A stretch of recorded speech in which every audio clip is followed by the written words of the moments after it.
자, 이 전 세계적으로 가장 많은 성도들이 은혜로 부르는 찬송이 있습니다. 바로 우리 찬송은 305장인데요.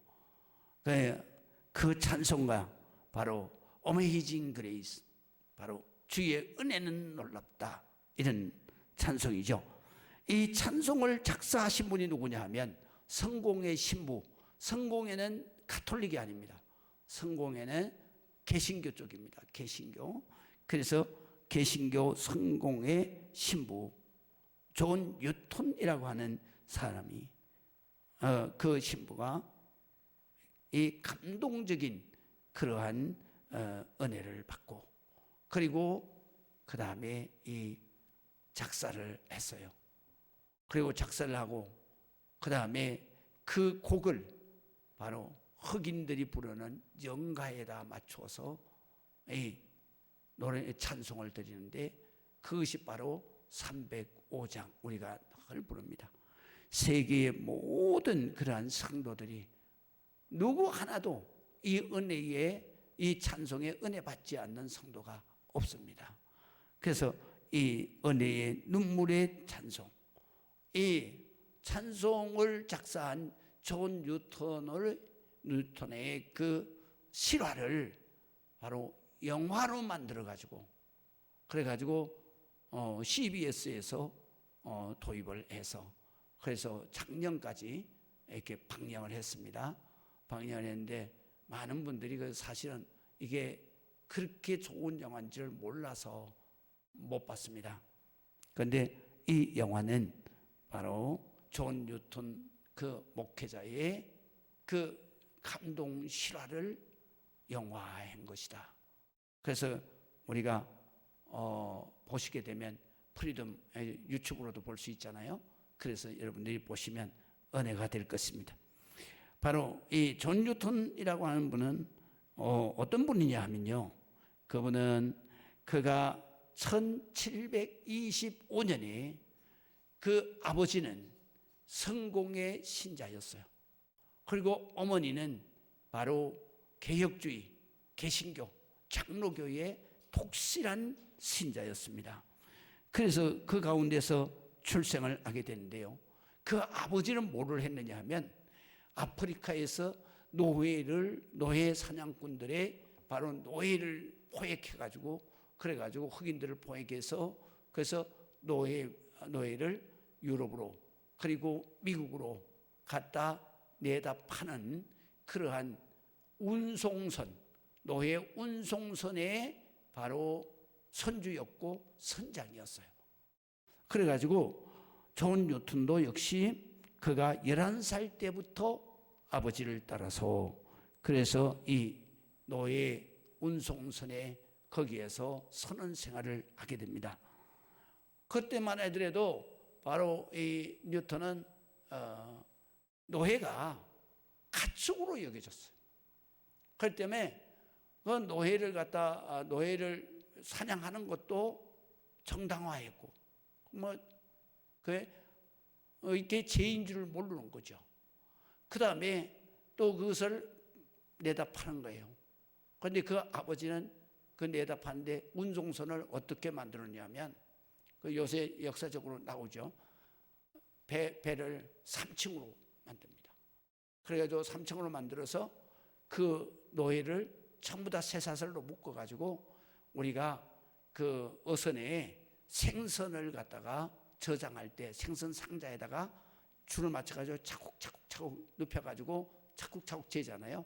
그런 것처럼 바로 천정을 높이 하는 게 아니라 낮게 해가지고, 그래서 3층으로 해서 사람을 거기에다가 차곡차곡이 사이가 떨어지지 않게 차곡차곡이 쇠사슬에 묶어가지고, 그래가지고 갖다 쌓는 거예요.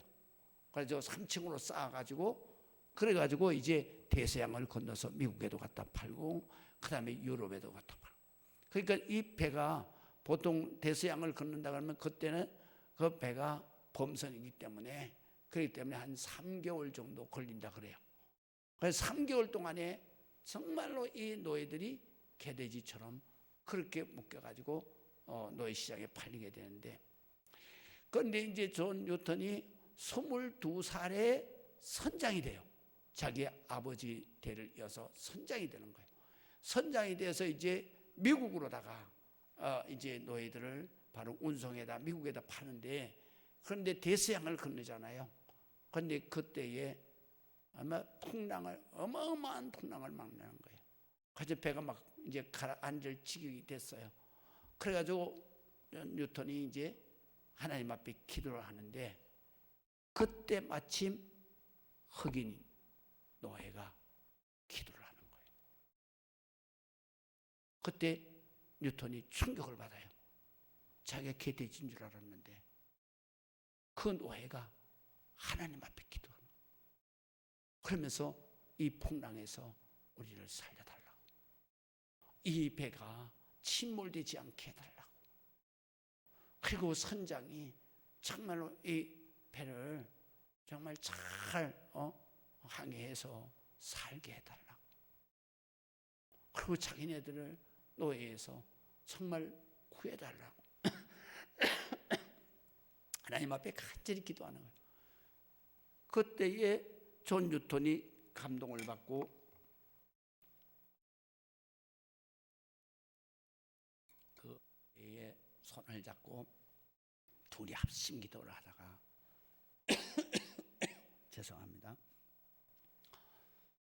그러다가 둘이 은혜를 받고, 그리고 거기에서 예수님을 만나게 돼요.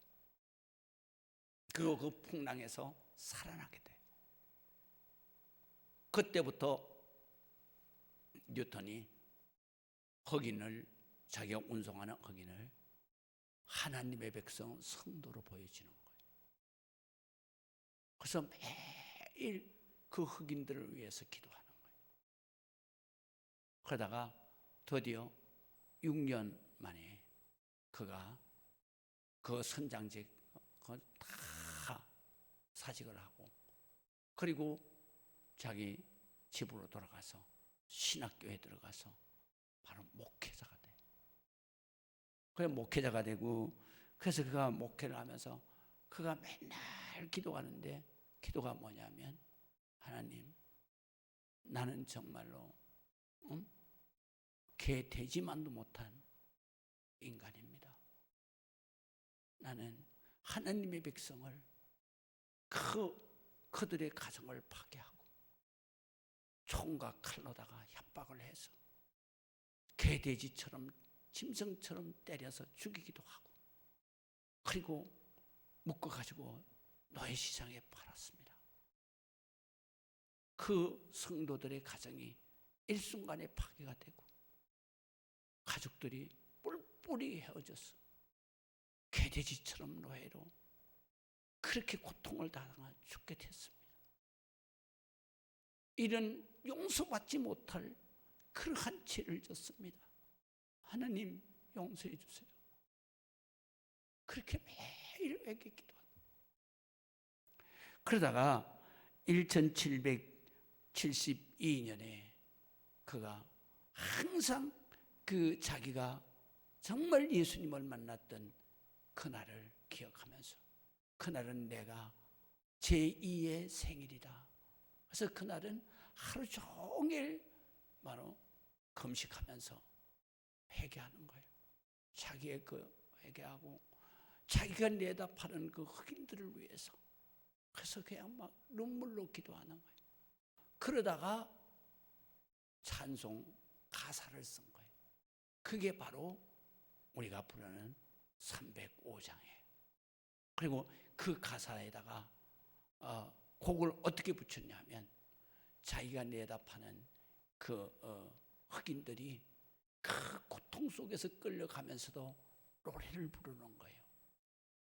그게 바로 미국에서, 영국에서 그 노래가 우리나라의 아리랑처럼 민요죠. 그 노래가 흑인 연가라 그래서 많은 사람의 마음을 울리는 거예요. 그 곡조가. 그래서 305장은 곡조가 흑인 연가다. 그래서 흑인 연가에다 곡을 붙여서 그래서 이 찬송을 부르는 거예요. 그래서 이 305장은 굉장히 감동적인 곡조예요. 그래가지고 그가 305장을 작사했어요. 그는 항상 기도할 때 이렇게 기도했습니다. 하나님, 나는 정말로 하나님 앞에 용서받지 못할 죄인입니다. 그 흑인들의 수백만의 가정을 다 파괴시키고 그들을 일생을 내다 팔아봤어요. 그래서 그들의 일생이 뿔뿔이 흩어져서 고통 속에 죽어가게 한 죄인입니다. 그러면서 찬송을 부르고 그렇게 일생을 살았습니다. 회개와 용서, 그리고 영생 천국의 소망, 이것이 바로 그 가사 내용의 중요한 말씀인 것입니다. 그래서 이 찬송을 그가 부르면서 하나님 앞에 매일같이 회개했습니다. 그는 나는 죄인이었습니다. 남의 가정을 파괴하고 흑인들을 개돼지처럼 잡아서 팔고 죽이고 때리고 그리고 노예로 팔아 먹은 용서받지 못할 인간이었습니다. 발레만도 못한 내가 용서받을 수 있습니까? 그렇게 눈물로 기도했던 것입니다.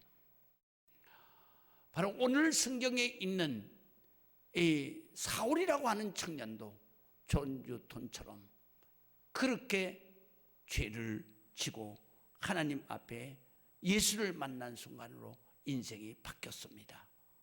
그러면서 사도 바울도 역시 나는 예수님을 만나기 전에는 이런 인간이었습니다. 그래서 오늘 본문은 바로 7장과 8장 양쪽에 걸쳐 있어요. 그래서 7장은 여러분들이 지난 시간까지 공부해서 알지만 바로 이 스데반 집사님의 설교문이라 그랬잖아요.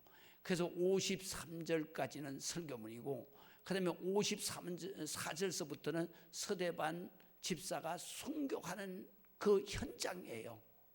그런데 이것을 기록하게 한 이가 누구냐 하면 바로 여기에 나오는 옷을 맡아 지키는 청년 사울이에요.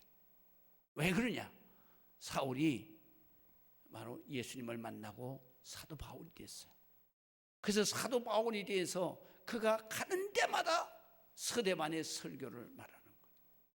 가는 데마다 스데반의 순교 장면을 말하고 스데반이 죽으면서 어떻게 기도했다는 것도 말하고 그때 내가 현장의 증인이다.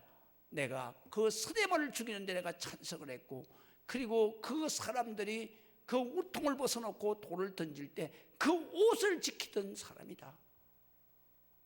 그래서 이 사도 바울의 설교 가운데서 그 예루살렘 교회의 사를 갖다가 쫙 기록한 것이 사도 바울의 제자 누가였어요.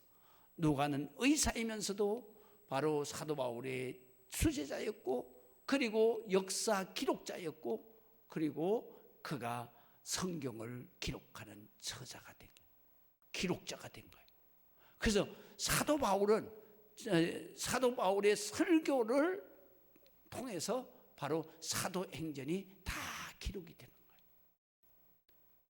그래서 바로 54절에서부터 8장 3절까지는 여기에 주인공이 두 분이에요. 한 분은 순교하는 스데반이고 그 다음에 순교하는 데 주동을 했던 한 분은 바로 사울이라고 하는 사도 바울. 그가 내가 전에는 이런 인간이었다라는 것을 고백하는 그것이 바로 오늘 성경에 있는 본문이에요.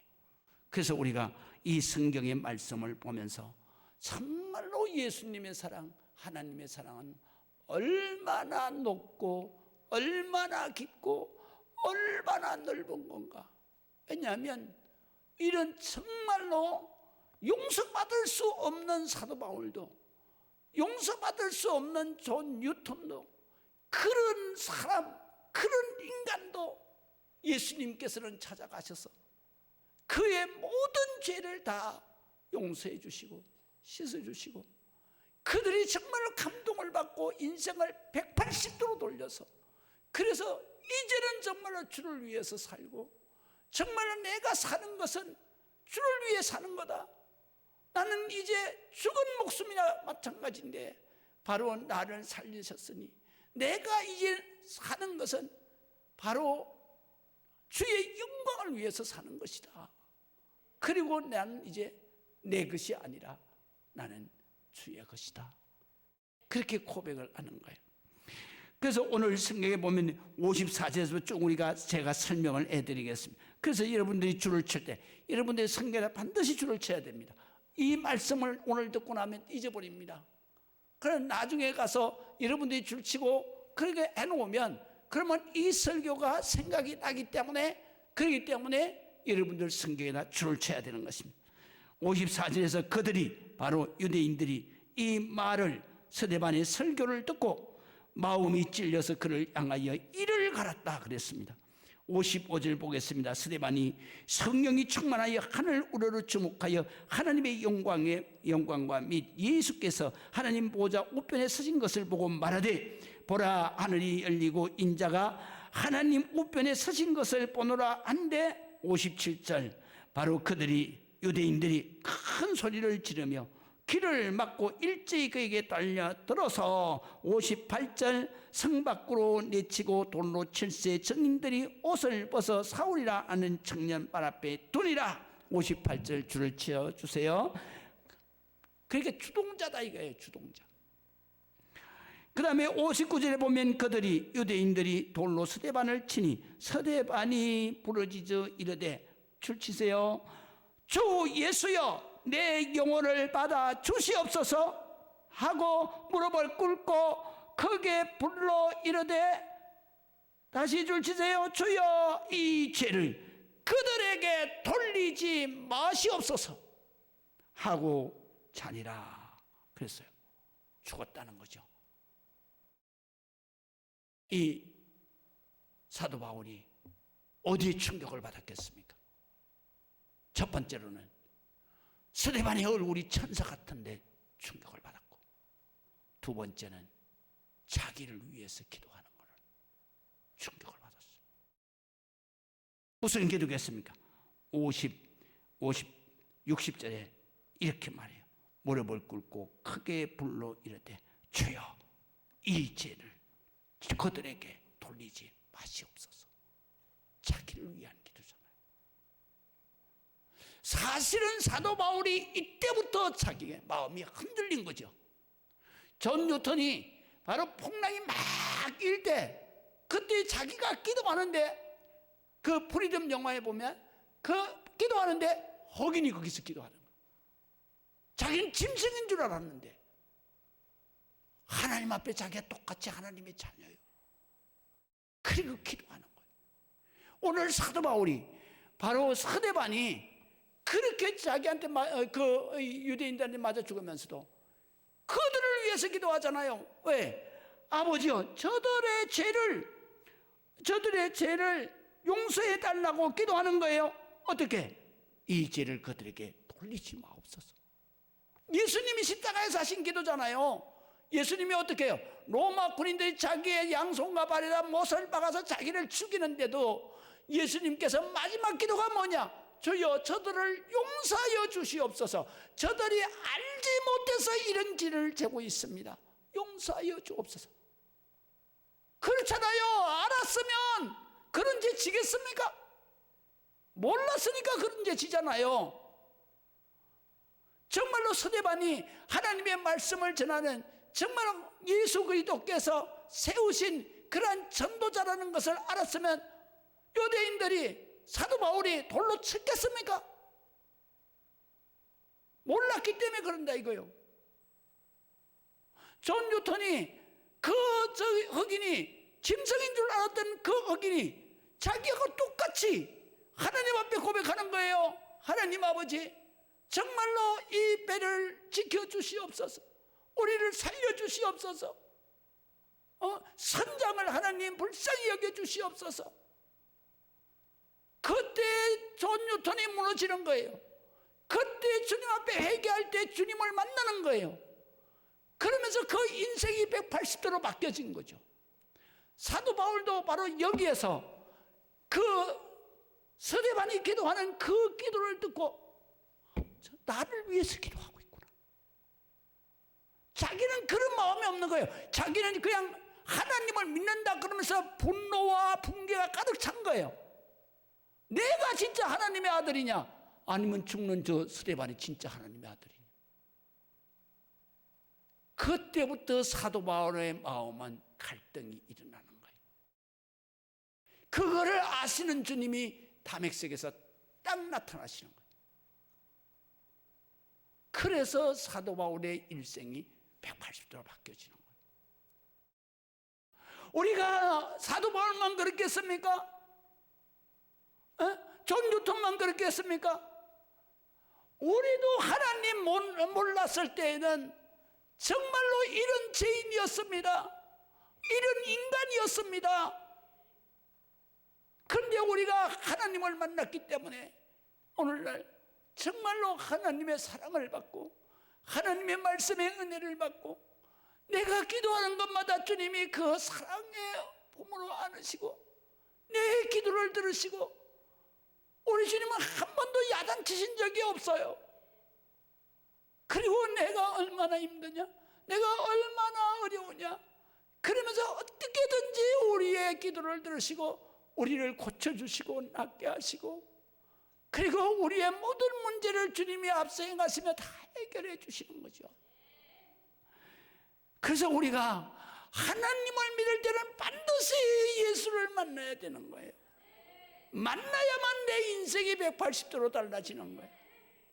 만나야만 내가 지식적으로 믿는 믿음이 아니라 정말로 내가 체험적인 믿음을 가져야 되는 거예요. 그래서 58절을 우리가 봅니다. 이렇게 기록되어져 있습니다. 상 밖으로 내치고 그들을 돌로 칠 때 그들의 정인들이 옷을 벗어 사울이라 하는 청년 발 앞에 두니라 그랬어요. 이 사울은 예수 만나기 전에 사도 바울의 이름인 것입니다. 그는 스데반을 죽이는데 주동자였습니다. 그리고 계속해서 교회를 핍박하는 자였다고 기록하고 있습니다. 그래서 8장 1절에 보면은 사울은 그가 죽임을 당한 것이 마땅히 여겼다 그랬어요. 마땅히 여겼다는 말은 무슨 말이에요? 그거 사교니까 이단이니까 죽어도 싸다 이렇게 생각한 거예요. 그뿐만 아니라 계속해서 이어집니다.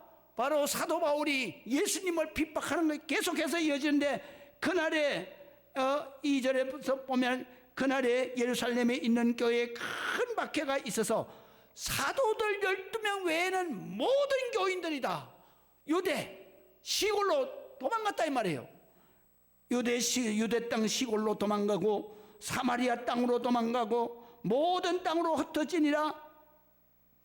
그런데 거기에 남아있던 경건한 신앙이 좋은 성도들이 스데반을 장사하고 위하여서 크게 울었더라. 그러면서 3절에 또다시 사도 바울이 나오는 거예요. 어떻게 나오느냐? 사울이 교회를 잔멸할세. 이 잔멸한다는 말은 뭐냐면요, 완전히 이 싹 쓸어버리셔서 흔적도 없이 싹 쓸어버릴세, 이런 뜻이고요. 다른 성경에 보면은 사도 바울이 어떠냐면, 그래서 잔멸할세 사도 바울이 미친 듯이 각 집에 들어가 남녀를 끌어다가 오게는 길이라 그랬어요. 마치 사도 바울이 미친 사람처럼 그냥 예루살렘에 있는 성도들이 집마다 쫓아다니면서 남자를 무조건 잡아 끌어다가 옥에다 넘기고 죽게 하는, 그렇게 했다는 것이죠.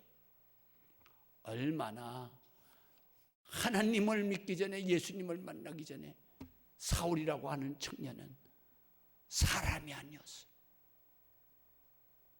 정말로 인간 백정이었죠. 존 뉴턴도 예수님을 만나기 전에는 그는 노예를 잡아서 팔아먹는 정말 인간이 아니었죠. 그런데 하나님을 만나서 주의 종이 되는, 이것이 바로 하나님의 은혜예요. 이 세상의 모든 사람이 다 하나님을 만나서 변화되기를 저는 바라고 기도합니다. 예수님도 그것을 바라고 기도하는 것입니다. 모두 다 하나님을 만나야 되고 하나님을 알아야 되고 하나님을 믿어야 되는 것이죠. 사도 바울은 그래서 예루살렘 교회 성도들 집집마다 찾아가서 죽이고 박해했습니다. 유대인이면 당연히 이런 사교, 이런 이단 추종자들은 죽여야 된다고 그렇게 생각을 하고 분을 가득 품고 닥치는 대로 그냥 잡아서 때리고 옥에 가두고 박해 핍박을 했던 것입니다.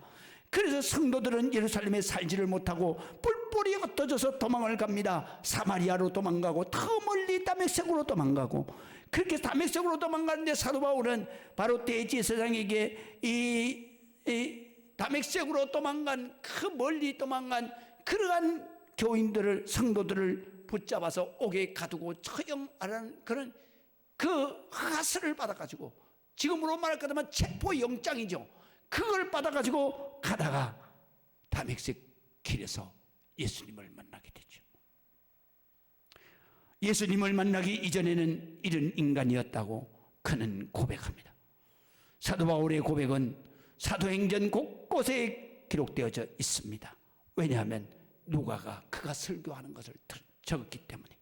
또 뿐만 아니라 사도 바울은 사도행전만 그렇게 기록된 것이 아니라 사도 바울이 쓰신 서신서가 14권이에요. 로마서에서부터 히브리서까지 전부 다 사도 바울이 썼어요. 그 14권의 바울 서신 속에서는 수도 없이 나는 예수를 만나기 전에 이런 인간이었고, 교회를 핍박하는 자였고, 성도들을 박해하는 자였고, 그들을 죽이는 데까지 내몰았던 자였다.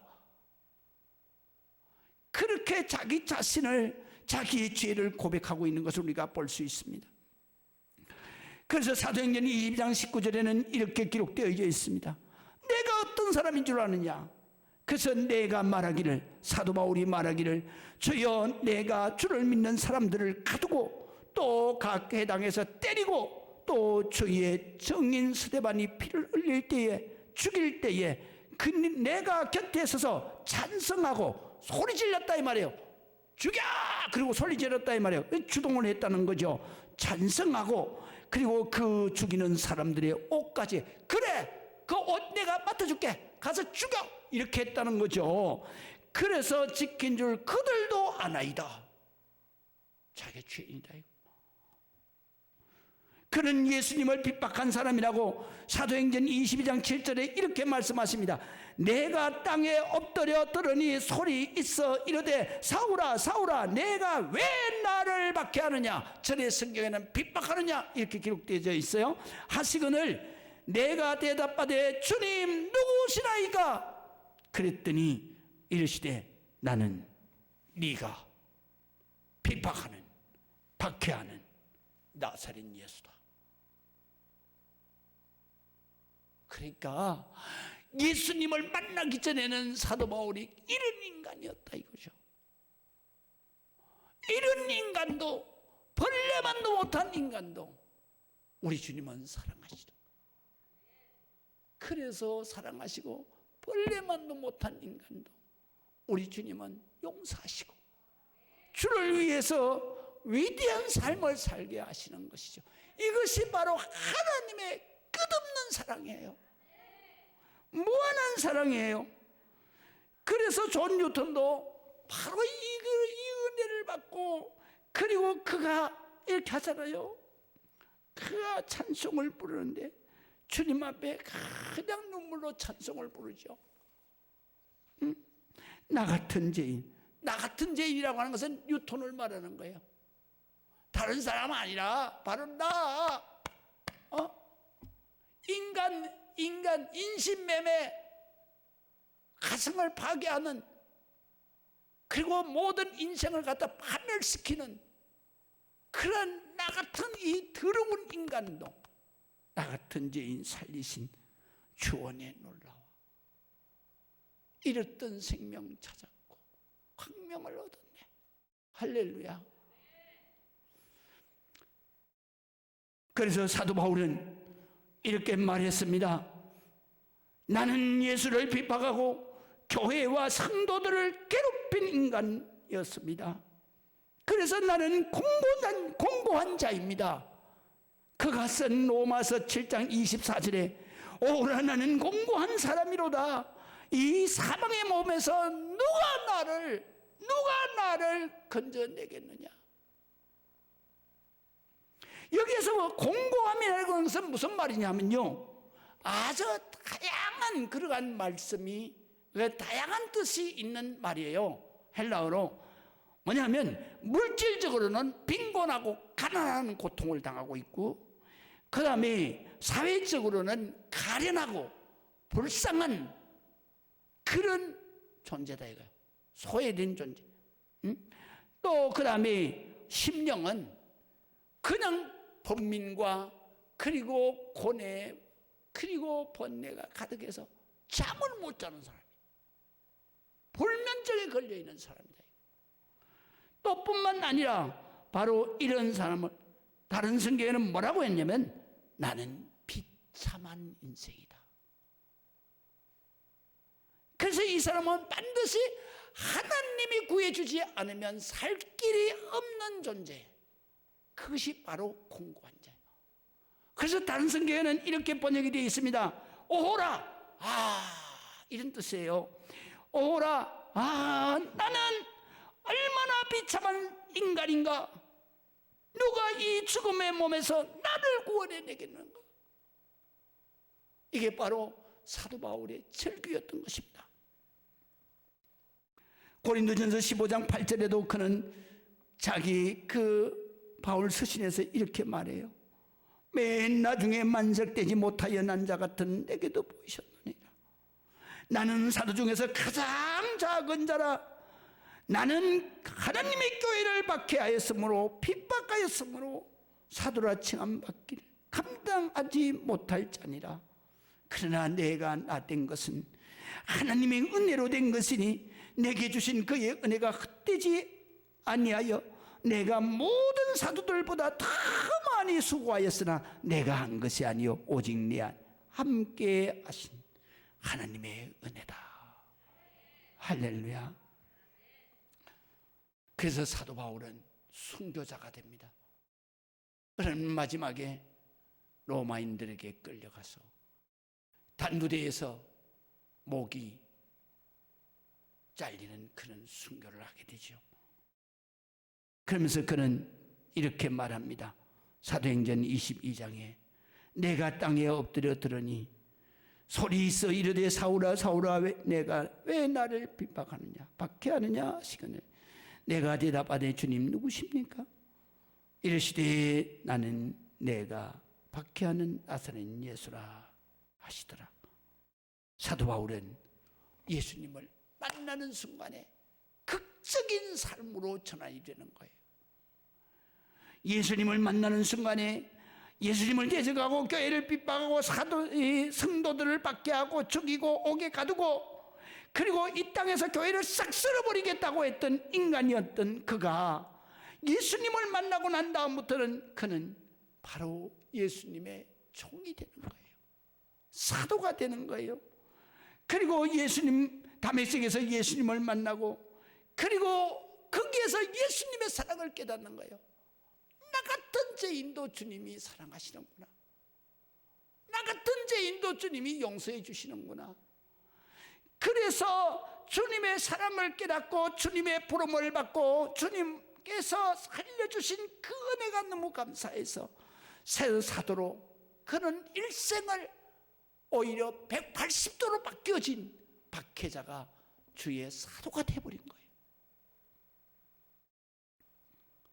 20절에 보면 사도행전 20장에 보면 이렇게 기록되어 있습니다.